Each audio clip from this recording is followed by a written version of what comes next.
Skont l-aħħar survey tal-Malta Today, id-distak bejn il-Partit Nazzjonalista u l-Partit Laburista issa naqas għal 7,602 voti. Dan is-survey jikkonferma trend ċara li l-Partit Nazzjonalista taħt it-tmexxija ta' Elix Borg qed ikompli jissaħħaħ u jnaqqas id-distak bejn iż-żewġ partiti.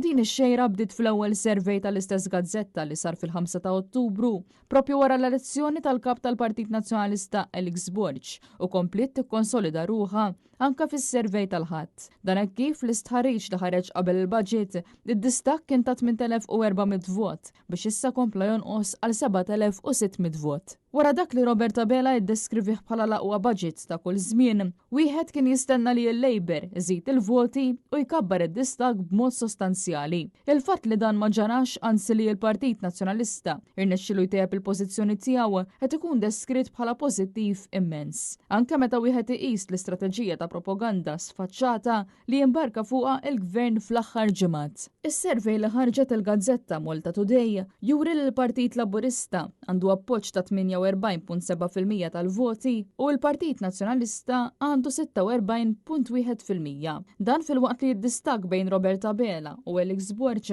naqas minn 13 punt f'Ottubru għal 10 punti. Dan is-survey huwa turija ċara ta' kemm Elix Borg verament qed jagħmel id-differenza u li l-Partit Nazzjonalista taħt it-tmexxija tiegħu qed jikkonvinċi anke bil-proposti varji li qed jippreżenta.